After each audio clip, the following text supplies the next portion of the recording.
السلام عليكم ورحمة الله وبركاته. magacaygu waa maxamuud warfaa xirsi. waxaan salaamayaa dhammaan ummadda Soomaaliyeed meel ay joogaan, gaar ahaan reer Mareykan gobolka Minnesota. waxaan ku noolahay gobolka Minnesota.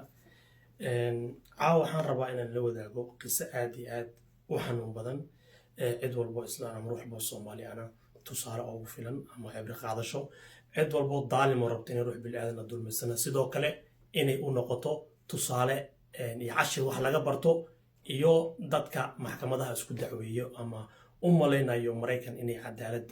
yaalin iyo cid walbo aaminsan haday single mother noqotay single father hadduu noqday dadka ilmaha isku haysto dadka isdulmiyo waxa weeye maxkamadii ugu xumeed ebid dad Soomaaliya dhex marto aniga iyo xaaskii gabar xaaskiyaana dhex martay ayadoona ku soo dhamaatay ceeb aad iyo aad u weyn oo raacday gabadhii. waxaan u sheegayaa dhammaan ummadda Soomaaliyeed ee ku nool gobolka Minnesota in ay tahay wadankani cadaaladdu ay la egtahay cirka ayna ka yar tahay wax musuqmaasuqa meel yar jir uu ka baxo. marka waxaan doonayaa reeraha dhisan inay tusaale ku qaataan, kuwa iskhilaafaya isdacweynayo inay tusaale ku qaataan. cid walbo madluum ana waxaan u rajaynayaa in mataqaanaa samirka Allah Allahumma asa binu ilaahi leeyahay ruux walbo la dulmiyay gabar ha noqdo nin ha noqdo in mataqaanaa dadku ay saabirin noqdaan ilaahina mataqaanaa dadkaasi wallahi yuhibbul muhsinin ilaahi quraan ku sheegaya. waxaan rabaa in la hadlo dadka kale ee mudabdabka dadku isku diro. ilaahi quraan wuxuu ku leeyahay alladina yabkhuluna an-nas yamuruna bil bukhli wa yaktumuna ma atahum Allah min fadli wa qad atina wa a'tadna lahum 'adaban muhina surah an-nisa. waxaan doonayaa marka qisadan oo kooban oo mataqaanaa sidii ilaahay uu yahay wixii qabsaday inaan iga sheekeeyo. waxaan imaaday wadanka Mareykanka 2017kii oon ku cusbaa 2 bil ama 3 wiil ka bacdi baan gabar Soomaaliyeed ilmo wataan guursanay. aad iyo soo dhaweysay gabar aad iyo aad u fiican ahayd. xaaskayga noqotay oo ii qaaday wiilka u horeeyay. ka bacdi walici aniga aan iska tagay shaqo gobolka lan u aaday. waxaa dhacday in markii ka bacdi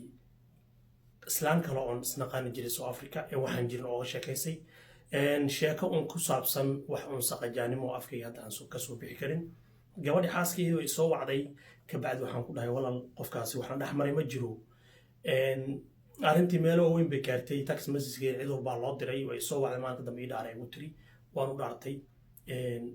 caadi bay iska ahayd. ka bacdi waxaa dhacday in ay bishii 8aad ay telefoonkeeda aan blogareeyay ka bacdina ay labadii cunug macallakii caloosheeda ku jiray aniga dhalay doonto oo mataana marka ahaayeen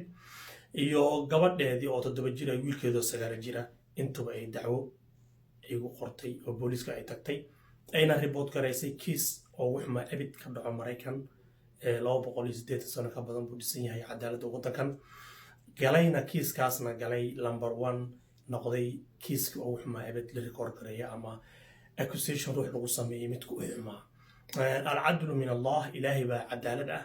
ilaahi baana cadaalad sax ay siiyay. nabi Muhammad sallallahu alayhi wasallam wax lagu yiri وليحكم أهل الإنجيل بما أنزل الله فيه ومن لم يحكم بما أنزل الله فأولئك هم الظالمون. عدالته معنيه ما كان الله هداي أهل الإنجيل كوا ضدك النبي عيسى كل حكم وحي إلهي كوا سود الجي دنا إن عدالته نصات روحنا عدالة كوا سمين إننا وظالم أما وفاسق. dadkaasi ayagoo kristaan ayagoo mataqaanaa dad aanu kala rajadnahay kula mudnahay iyo waxay mareen cadaalad ama ay sameeyeen kiiska marka la qoray intaan maqnaa oon aad iyo aad ugu mahadcelinayo ninkii reportka qorayo booliskii county ciyaalkii mataqaanaa kuwa u dooda MCRC la dhaho MCR la dhaho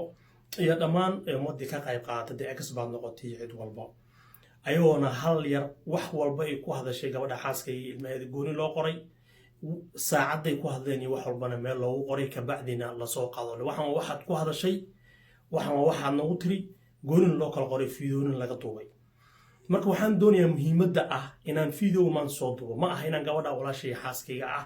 aan ceebaysto ma ahan inaan mataqaanaa aan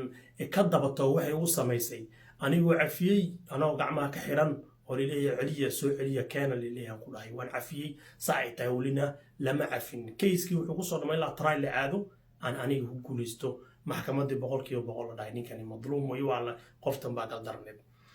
waxaan rabaa marka qisada oo kooban waxa dhacay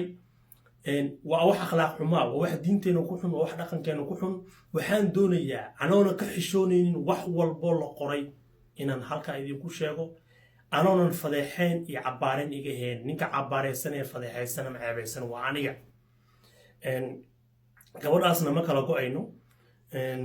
mataqaanaa ilma ii haysaa weligaana ma kala go'ayno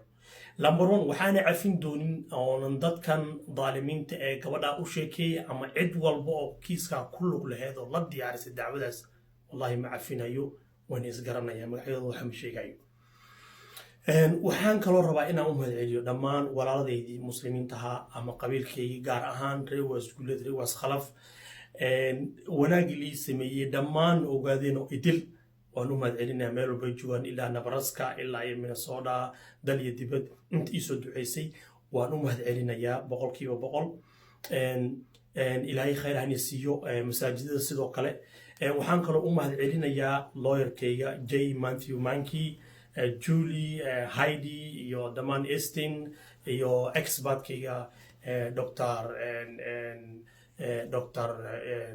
Dr. Mukori iyo Dr. Reed dadkaasoo cadaalad fiican ii sameeyey almost 6 ruux bay haayeen waan u mahadcelinayaa boqolkiiba boqol xorriyaddii dib igu soo celiyeen cadaaladana bannaanka soo dhigeen kiiskani wuxuu ku bilaabanayaa sidan qisadan soo socoto gabadhani markay walacday waan ka tegey markaan ka tegey inta hore inuu sheegay gabadhii dacwo waxay ka bilowday inay gabadheedii yareed ay sii qaadato toojirka ay booliiska geysay oo ay leedahay ninkaas ayadoo fadhiga wada fadhiyo cawradiisu saaray dhabtiisa baad bay ku ciyaaraysay dhabtiisu saaray gabadhii way carartay masuush soo xirtay wuxuu dhahay camal ma sheegi kartid kabacdi maalinka labaad sidoo kale sariirta hooyadeed waxay leedahay gabadha wax weyn oo adag ba ay taabtay mar waxay leedahay sariirta walaalkay mar sariirtayda 3 shay oo kala duwan bay u tahay u sheegtay intay markaa ciyaalka tababaraysay ayada iyo dadkii la joogay maamo weyn oo dariskeeda ayaa u maado ku dhahay walaal ruux muslim oo islaana walaalka weliba in maadeer atin gabadhan weliba gabar ehel aan nahay wey yaa waxaan ku dacweynaysaa alla ka baq jooji waxan islaantii baa islaamka lagu warrantay gabadhii waa la sii qaaday waxaa la geeyey meesha corner house la ciyaalka looga qaaday fiidiyowga gabadhii markii meesha la geeyey waa la waraystay tabtii hooyada u sheegtay bay sheegtay waxaa la lahay waxani maxaa ku baray maxaa ku ogeysiiyey xageed ku aragtay weligaa ma aragtay waxay tiri yes my uncle adeerkay abtigay oo filim galma daawanayo ayaan arkay dhowr mar hooyadiina waan u sheegay waxbay ka qaban weyday abtigeed oo waddanka la joogo gurigu ku nool yahay magac kale waddan ku jooga abtigeeda meesha soo galay alcadlu min allah taasoo dulamka ah meeshii aniga laga rabay maadaama maqnahay waxay tiri abtigay baa filimkani aan la daawaday abtigii lama waraysanin lama raadin dib looma dabagelin sidii baa loo xiray kabacdi wiilkeedii oo 9 jira bay sii qaaday wiil aad iyo aad u wanaagsana wiilkii waxay geysay booliiska waa 7 bilood kabacdi markaan sii maqnahay wiilkii waxay ka bilowday wiilkii fadhigu fadhiyey wuu shumiyey wuu cararay musushu isku soo xiray ilaa aan shaqada ka soo baxayay musushu ku jiray wiilkii sidoo kale waa la sii qaaday waxaa la geeyay MCRC meesha ciyaalka xuquuqdooda looga doodo filim baa laga duubay 14 daqiiqo wiilkii wuxuu yiri weligay ninkaasi imuna taaban wax xumaan ana iguma sameyn cid kale jirta la guriga aad ka cabsanayso mayu yiri ninkaani wanaagsan buu ahaa weliga xumaan iguma sameyn waxay ku tiri booliiska iyo MCRC-ga inaan wiilkan musushu ku jiray waxa marka loo soco shumiska kaliya ma ayadu waxay wadaa jaal abuse am cunugu abuse galay musushu ku jira intaan shaqada ka soo baxay aniga habeen baan shaqeynaa ayada habeen bay shaqeynaysaa labadu waa la soo ogaaday marka waa la aamusay waa la soo wacay waxa lagu dhahay qoftaas ciyaalkeedii Minnesota ma imaan Minnesota ilaa la soo qabto waxa dhacday in maxkamad la sameeyo maxkamadda ma joogin ayada loo diray kabacdi waa la soo qabtay waxa la keenay Minnesota 12 bilood baan ku xirnaa maalinkii dambe waxaa loo dareeray juurigii maalinkii la joogay waxaa noqotay inay noqoto arrintii DNA anigii ilmahaygi iskaga kana qaado walaalkeed meesha uu soo galo walaalkeed magac kale meesha uu ku joogo arrintii marka waxay noqotay arrin qabiil bay u noqotay oo irinteedii dadka ehelkeeda waxay ku dhaheen annagu wax kiiska naga dhexeeyo وأنا إسلام ولكن أرنتي على فرق الشن لا يكون حول مكانية أرنتني واحد كليو لديه كرمانته والسمين كرام الدم بيجو قلي وجبنا ولكن نكمل هو مغنى مصر حرسي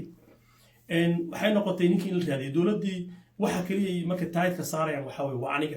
لا يرين تي كسبان كل واحد يجنا قبصين ولكن ما دام وجبنا أي شيء إن الفيلم قال ما على دعوتي نكمل إن دولة دي نورمال محكمة دي بيقولوا كان مالك الدم الله يركيه وحو سميه وحو كاني magaciisa saxda ah wadanku joogo xilligu soo galay iyo meeshuu ku nool yahay telefoonkiisa lagu raadiyay waa la soo qabtay habartii sodohdiis ciyaalka sodohood ah oo dhinaca aabaha ah oo ciyaalkan ay la joogeen baa iyadana la keenay maadaama looga sheekaysanaa in ciyaalkani ay soo tababartay ay rabto aniga iyo xaaskay inay kala geyso arrintii looyarkii uu aamusay waxaa la sameeyey marka maxkamaddii baa dhinac laga soo geliyey islaantii iyo wiilkii gabadha la dhashay kiisku wuxuu socdo wax la saardiyo looyarkaygii wuxuu soo bixiyey banaanka wiilkii intuu nala soo fariisan waxaan ku dhahay ninkani waa ninkii booliiska ay soo qabteen warqadda loo geeyey soddodii banaankay kugu sugaysaa yarkii waa la waraystay maxaa dhacay baa lagu dhahay adiga gabar maxaan dhex maray weligii waxa kuma sameeya yarkii ilin gabax naxdin looyarkaygii maxkamaddii saantii waxay tiri xaakimayaashu waxay dhaheen hal saacana la siiyo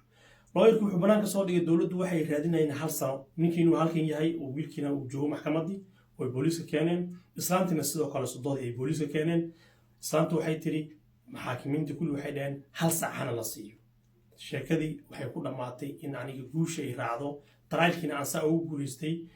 alcadlu min allah alxamdulilahi rabbilcaalamiin ilaahay mahad iska leh qisadan waxaan doonayaa in mataqaanaa cimri qaadasho ay noqoto aysan noqonin mid laisku fadaxaysto waxaan rabaa marka inaan la hadlo dadka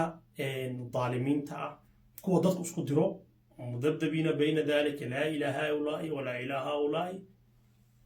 kuwa ah oo ilaahay ku sheegay fi daraki asfali min annaari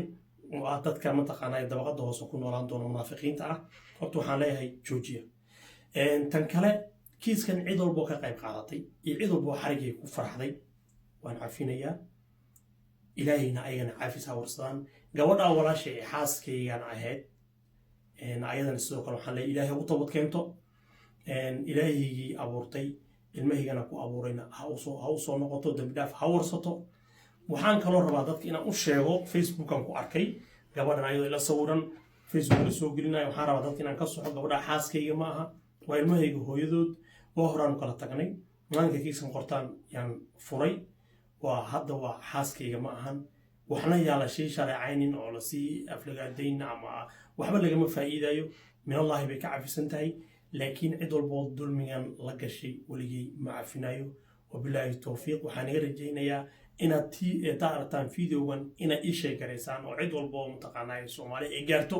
si fiican loo daawado wixii wanaagsan laga qaato wixii xun la iska dhoobgarayo muhiimadeedu u weyn waxaa weeye qoysaska la kala dilayo la kala tuurayo la kala qaybayo wax faa'iido ma laha maraykan cadaalad baa taalo gabdhaha aaminsan in ruux lagu abuse gareyn karo aniga tusaale lagu qaato cid walba intaasaan ku xirnaa boonkay wuxuu ahaa 200,000 waxaa weeye wax walba waa la sameeyey cid walba furtaal wey markii dambe waxaa lagu kala baxay sharciga maraykanka ceebta ciday raacdana dadka maxkamadda way jooga ogaayeen cid walba kiisan ka warqabtay wuxuu ku dhammaaday ceebiyo maalinka la qaawan yahay ceebta lahaa waxaan u sheegayaa gabdhaha soomaaliyeed gaar ahaan single mother waxaa weeye waxaan dhihi lahaa ilaahay ka baqa dhaqankeena suuban iyo wanaagga dadka Soomaali ugu yaqaan meel yaan looga dhicin wabillahi tawfiiq khayr baan irji inta xun baan ka hadlayaa inta fiican kama hadlayo assalamu alaykum warahmatullahi wabarakatuh fi amanillah